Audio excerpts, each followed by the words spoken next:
अध्याय 13 क्षेत्र क्षेत्रज्ञ विभाग योग। श्री कृष्ण बोले, हे अर्जुन, ये शरीर क्षेत्र इस नाम से कहा जाता है और इसको जो जानता है उसको क्षेत्रज्ञ इस नाम से उनके तत्व को जानने वाले ज्ञानी जन कहते हैं। हे अर्जुन, तू सब क्षेत्रों में क्षेत्रज्ञ अर्थात जीवात्मा भी मुझे ही जान और क्षेत्र क्षेत्रज्ञ को अर्थात विकार सहित प्रकृति का और पुरुष का जो तत्व से जानना है वो ज्ञान है, ऐसा मेरा मत है। वो क्षेत्र जो और जैसा है तथा जिन विकारों वाला है और जिस कारण से जो हुआ है तथा वो क्षेत्रज्ञ भी जो और जिस प्रभाव वाला है, वो सब संक्षेप में मुझसे सुन। ये क्षेत्र और क्षेत्रज्ञ का तत्व ऋषियों द्वारा बहुत प्रकार से कहा गया है और विविध वेद मंत्रों द्वारा भी विभाग पूर्वक कहा गया है तथा भली भांति निश्चय किए हुए युक्ति युक्त ब्रह्म सूत्र के पदों द्वारा भी कहा गया है। 5 महाभूत अहंकार, बुद्धि और मूल प्रकृति भी तथा 10 इंद्रियां, एक मन और 5 इंद्रियों के विषय अर्थात शब्द, स्पर्श, रूप, रस और गंध तथा इच्छा, द्वेष, सुख, दुख, स्थूल देह का पिंड, चेतना और धृति, इस प्रकार विकारों के सहित ये क्षेत्र संक्षेप में कहा गया। श्रेष्ठता के अभिमान का अभाव, दंभाचरण का अभाव, किसी भी प्राणी को किसी प्रकार भी न सताना, क्षमा भाव, मन वाणी आदि की सरलता, श्रद्धा भक्ति सहित गुरु की सेवा, बाहर भीतर की शुद्धि, अंतःकरण की स्थिरता और मन इंद्रियों सहित शरीर का निग्रह, इस लोक और परलोक के संपूर्ण भोगों में आसक्ति का अभाव और अहंकार का भी अभाव, जन्म, मृत्यु, जरा और रोग आदि में दुख और दोषों का बार-बार विचार करना, पुत्र, स्त्री, घर और धन आदि में आसक्ति का अभाव, ममता का न होना तथा प्रिय और अप्रिय की प्राप्ति में सदा ही चित्त का सम रहना, मुझ परमेश्वर में अनन्य योग के द्वारा अव्यभिचारिणी भक्ति तथा एकांत और शुद्ध देश में रहने का स्वभाव और विषयासक्त मनुष्यों के समुदाय में प्रेम का न होना, अध्यात्म ज्ञान में नित्य स्थिति और तत्व ज्ञान के अर्थ रूप परमात्मा को ही देखना, ये सब ज्ञान है और जो इससे विपरीत है वो अज्ञान है, ऐसा कहा है। जो जानने योग्य है तथा जिसको जानकर मनुष्य परमानंद को प्राप्त होता है, उसको भली भांति कहूंगा। वो अनादि वाला परब्रह्म न सत ही कहा जाता है न असत ही। वो सब और हाथ पैर वाला, सब और नेत्र, सिर और मुख वाला तथा सब और कान वाला है, क्योंकि वो संसार में सबको व्याप्त करके स्थित है। वो संपूर्ण इंद्रियों के विषयों को जानने वाला है, परंतु वास्तव में सब इंद्रियों से रहित है तथा आसक्ति रहित होने पर भी सबका धारण पोषण करने वाला और निर्गुण होने पर भी गुणों को भोगने वाला है।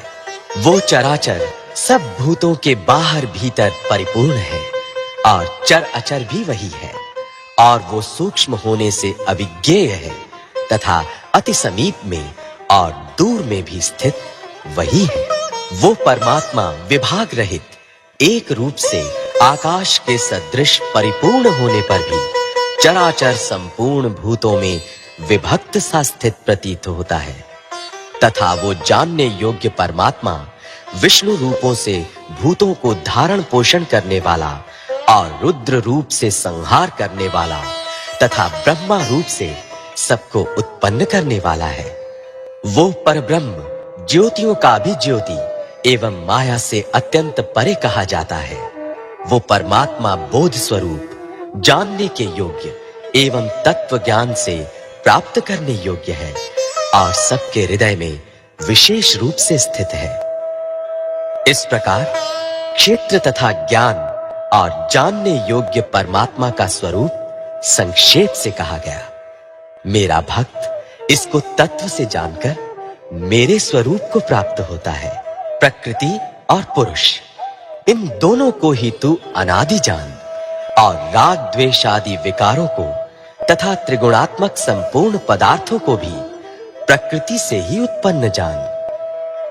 कार्य और करण को उत्पन्न करने में हेतु प्रकृति कही जाती है और जीवात्मा सुख दुखों के भोक्तापन में अर्थात भोगने में हेतु कहा जाता है। प्रकृति में स्थित ही पुरुष प्रकृति से उत्पन्न त्रिगुणात्मक पदार्थों को भोगता है और इन गुणों का संग ही इस जीवात्मा के अच्छी बुरी योनियों में जन्म लेने का कारण है। इस देह में स्थित ये आत्मा वास्तव में परमात्मा ही है। वही साक्षी होने से उपदृष्टा और यथार्थ सम्मति देने वाला होने से अनुमंता, सबका धारण पोषण करने वाला होने से भर्ता, जीव रूप से भोक्ता, ब्रह्मा आदि का भी स्वामी होने से महेश्वर और शुद्ध सच्चिदानंद घन होने से परमात्मा, ऐसा कहा गया है। इस प्रकार पुरुष को और गुणों के सहित प्रकृति को जो मनुष्य तत्व से जानता है, वो सब प्रकार से कर्तव्य कर्म करता हुआ भी फिर नहीं जन्मता। उस परमात्मा को कितने ही मनुष्य तो शुद्ध हुई सूक्ष्म बुद्धि से ध्यान के द्वारा हृदय में देखते हैं, अन्य कितने ही ज्ञान योग के द्वारा और दूसरे कितने ही कर्म योग के द्वारा देखते हैं अर्थात प्राप्त करते हैं। परंतु इनसे दूसरे अर्थात जो मंद बुद्धि वाले पुरुष हैं, वे इस प्रकार न जानते हुए दूसरों से अर्थात तत्व के जानने वाले पुरुषों से सुनकर ही तदनुसार उपासना करते हैं और वे श्रवण परायण पुरुष भी मृत्यु रूप संसार सागर को निस्संदेह तर जाते हैं। हे अर्जुन, यावन मात्र जितने भी स्थावर जंगम प्राणी उत्पन्न होते हैं, उन सब को तू क्षेत्र और क्षेत्रज्ञ के संयोग से ही उत्पन्न जान। जो पुरुष नष्ट होते हुए सब चराचर भूतों में परमेश्वर को नाश रहित और समभाव से स्थित देखता है, वही यथार्थ देखता है। क्योंकि जो पुरुष सब में समभाव से स्थित परमेश्वर को समान देखता हुआ अपने द्वारा अपने को नष्ट नहीं करता, इससे वो परम गति को प्राप्त होता है। और जो पुरुष संपूर्ण कर्मों को सब प्रकार से प्रकृति के द्वारा ही किए जाते हुए देखता है और आत्मा को अकर्ता देखता है, वही यथार्थ देखता है। जिस क्षण ये पुरुष भूतों के पृथक-पृथक भाव को एक परमात्मा में ही स्थित तथा उस परमात्मा से ही संपूर्ण भूतों का विस्तार देखता है, उसी क्षण वो सच्चिदानंद घन ब्रह्म को प्राप्त हो जाता है। हे अर्जुन, अनादि होने से और निर्गुण होने से ये अविनाशी परमात्मा शरीर में स्थित होने पर भी वास्तव में न तो कुछ करता है और न लिप्त ही होता है।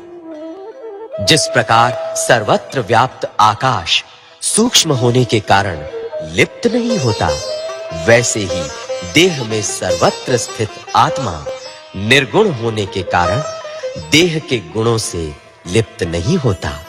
हे अर्जुन, जिस प्रकार एक ही सूर्य इस संपूर्ण ब्रह्मांड को प्रकाशित करता है, उसी प्रकार एक ही आत्मा संपूर्ण क्षेत्र को प्रकाशित करता है।